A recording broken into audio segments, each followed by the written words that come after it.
Pois é, meu amigo Cristiano, chegando aí agora o acerto com o leão, né, que temos que fazer normalmente no primeiro trimestre do ano, termina até o dia 30, vai até o dia 30 de abril, né? Tem muita gente, claro, que vai começar dia 29, pensar na coisa, Sim. né? Como todo bom brasileiro. Mas quais são as principais mudanças em relação às últimas declarações, os últimos acertos ou o último do ano passado? Então, Silvio, este ano a gente teve algumas alterações assim que ficaram interessantes, tá? Inclusive, o programa ele ficou até um pouco mais amigável assim para que os contribuintes eles consigam declarar. Eu fiz algumas anotações assim, porque algumas mudanças realmente elas impactam assim e trazem de certa forma alguma vantagem e outras situações assim elas disponibilizam de certa forma um conforto para o contribuinte, tá? Mas necessitam de um cuidado de quem vai fazer a declaração, claro.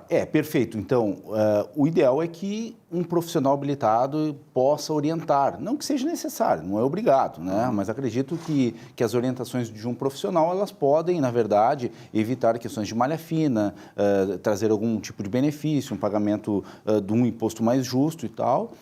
E queria colocar, assim, que dentre essas novidades, o que se tornou bem interessante é que agora pode-se fazer doações para o idoso, né, os idosos e as crianças e adolescentes, ou seja, o fundo para idosos, crianças e adolescentes. Ele se criou uma limitação global de 6%, 3% para o fundo dos idosos. Da renda líquida ou bruta? Do imposto de renda a pagar. A pagar, tá. Do imposto de renda a pagar. Tá, certo.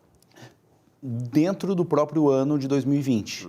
Ou seja, o próprio programa ali, ele já vai te dizer o valor que tu pode doar para esses fundos. E aí o fundo se escolhe, se é o nacional, se é o estadual, se é o municipal. Isso é na declaração completa, Cristiano? Na declaração do imposto de renda, tanto completo quanto simplificado. Simplificado também. Isso. Mas assim, o interessante é que ele ficou bem mais amigável, ficou muito mais fácil do contribuinte verificar, porque sempre gera uma dúvida, né, de quanto que eu posso, será que eu não vou doar e tal, mas claro que ali é o limite e a pessoa pode doar além do limite, desde que não seja dedutível. Mas sempre levando em conta o seguinte, a amizade de leão tem que cuidar, né? Ele está muito amigável, mas olha lá, né, mantenha ele distante, né? Mas se tiver gordinho, ele é mais amigo, né?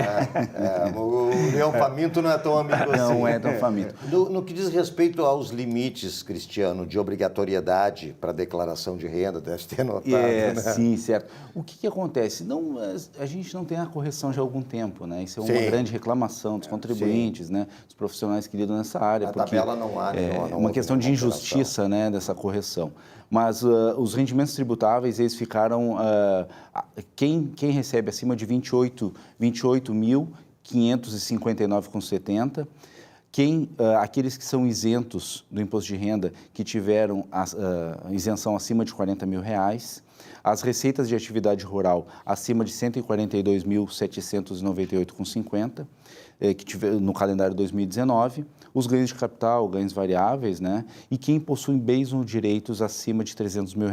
Estes são aquela faixa que são os obrigatórios, tá? O que se tem que ter cuidado? Neste ano, o desconto com contribuições dos empregados domésticos não está mais valendo. Então, o pessoal tem que ficar atento, porque no ano passado teve esse desconto, este ano não é permitido, porque a legislação foi somente até o dia 30 de 12 de 18, perdoe. Então, este ano não teria essa obrigatoriedade.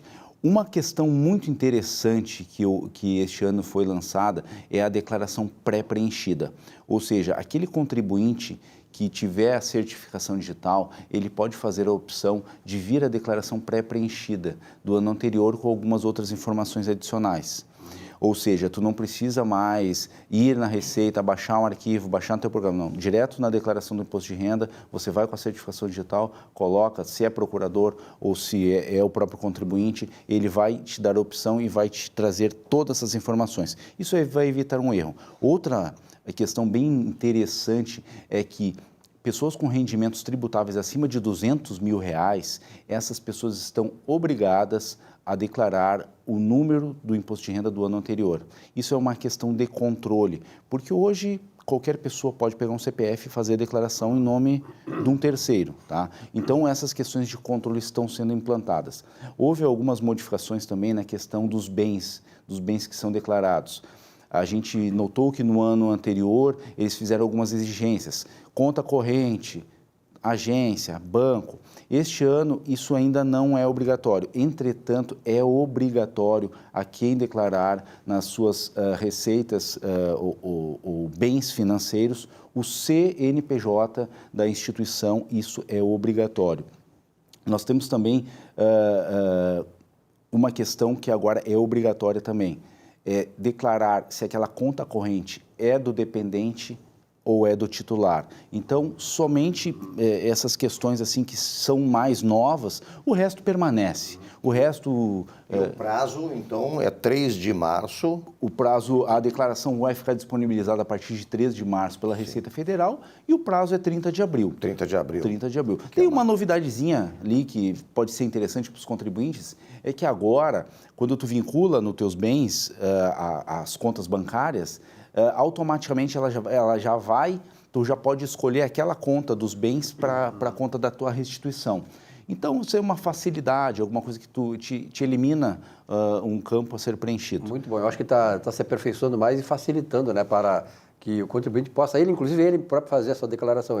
Embora nós saibamos, né, que é importante sempre ter um profissional, sobretudo quando é a questão jurídica, né, um profissional que é capaz, como somos da contabilidade, para lhe ensinar o caminho para não ter problema, que ter problema com o leão não é fácil. É muito ruim, Silvio. Eu tenho casos, inclusive, que as pessoas erraram de boa fé, sem nenhuma intenção. É isso aí, sim. E vem, abre um processo administrativo. A primeira coisa que eles fazem, eles abrem um processo administrativo, muitas vezes não conseguem notificar ali o cidadão, aí vai a citação por edital, o cidadão jamais vai ficar sabendo, e quando vai ver, tem uma multa astronômica. Então, a recomendação é um profissional. Bom, Cristiano, obrigado pela tua presença aqui, né? Silvio, muito obrigado, Vilmar. Teremos mais oportunidades, porque até o final de abril é a declaração, então, para esclarecer esses assuntos, esses tópicos importantes, para que você tenha essa facilidade. Obrigado.